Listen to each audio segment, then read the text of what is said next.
Logan the Layman Critic here. Today's review is for Crimson Peak. It's from 2015 and directed by Guillermo del Toro. It stars, I'm hoping I'm saying her name right, Mia Wasikowska, Tom Hiddleston, and Jessica Chastain. Let's talk movies.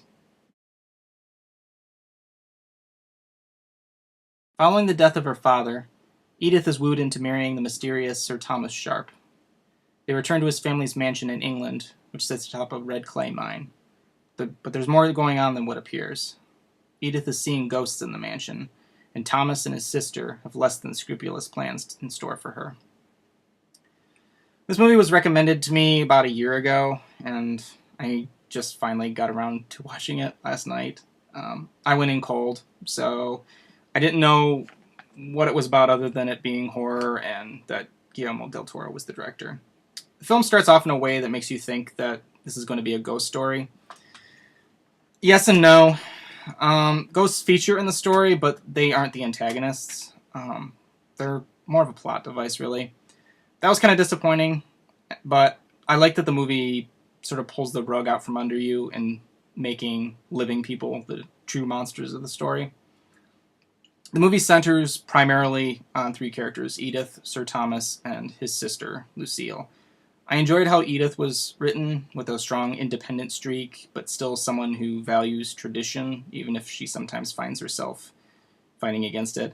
She's intellectual and a go-getter, but it's never depicted in a way that compromises her from being feminine. She reminded me of Nina Harker from Dracula. It's very similar.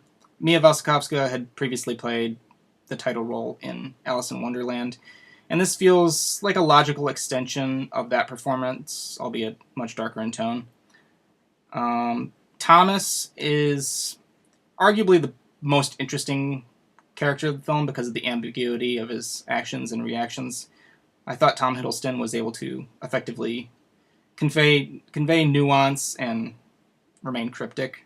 Jessica Chastain plays Lucille as uptight, controlling, and a total fruitcake.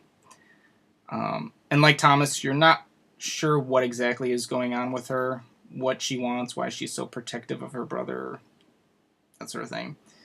This type of character is tempting to play as completely unhinged and over the top, but Jessica Chastain plays her more subdued with the occasional flash of mania.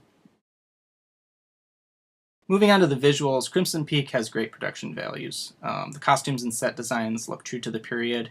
I'm fairly certain that Del Toro was trying to emulate the aesthetic of Hammer Films' work from the 50s and 60s. Edith's maiden name is Cushing, which is most likely a reference to Peter Cushing, who was a big part of the Hammer crew. Some of the editing transitions harken back to early filmmaking, particularly the way they use an iris wipe. The only thing here that I have to complain about is the ghosts.